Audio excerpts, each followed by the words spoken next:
Welcome to Socialist Papers News Live, the only audio-visual news source in the Empire, broadcasting live from our studio in Imperium.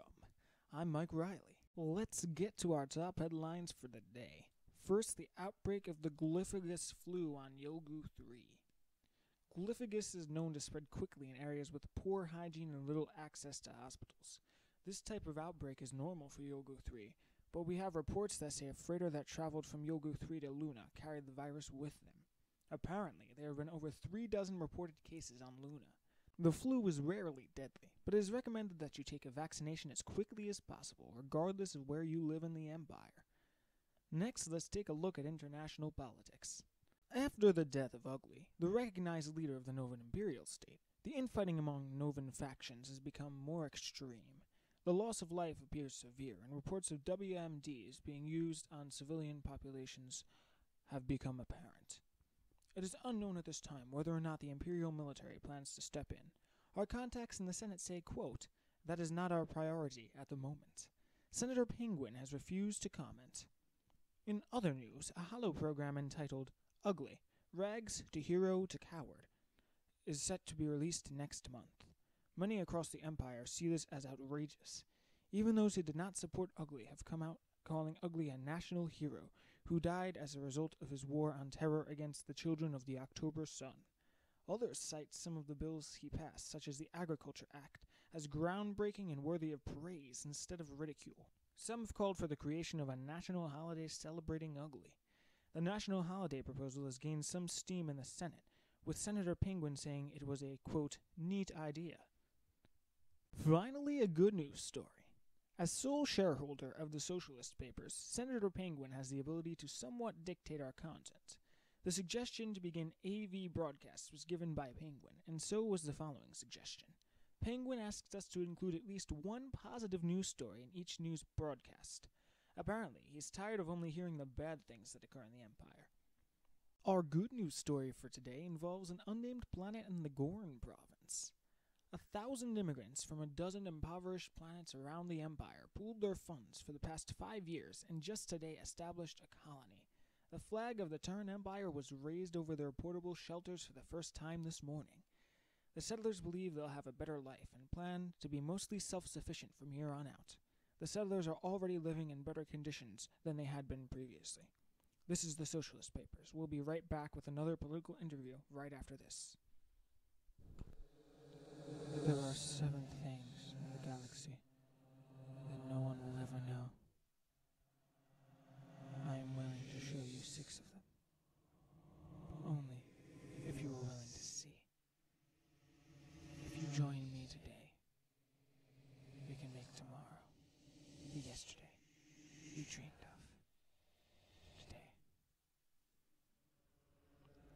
But if you don't, I'll understand. For what is life? A series of hellos and goodbyes. 16-12-34.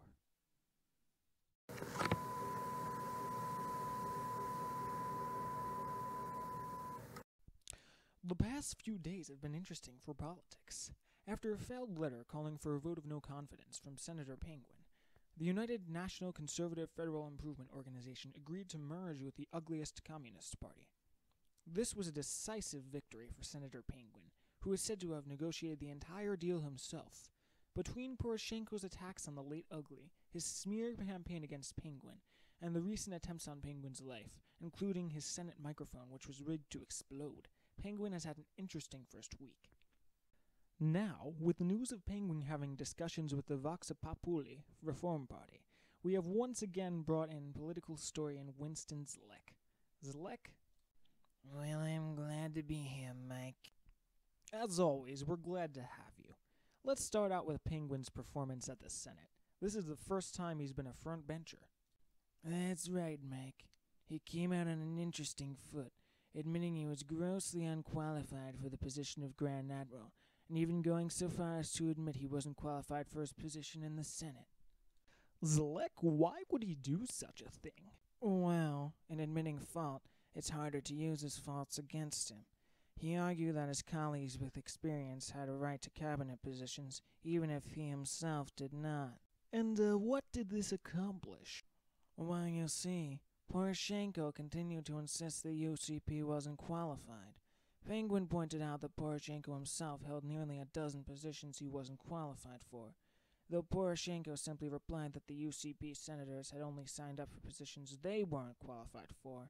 There was no way to even know if that is true. Are you accusing our Prime Minister of lying on live television? No, of course not. I'm simply saying that qualified is a relative term. Of course. Now, you're a member of the Picatoro Party, a historically neutral party. Who do you think was the victor, so to speak, of the battle at the beginning of the Senate meeting? Well, you could say anyone won. Penguin took his inexperience and managed to use it to his favor, showcasing Poroshenko's hypocrisy. Though Poroshenko had a reasonable reply to almost everything Penguin said, his personal attacks and insults made him, at times, look more like a child than Penguin, who chose to focus solely on facts. Poroshenko was, as I said, reasonable in his responses, and arguably won most of the debate.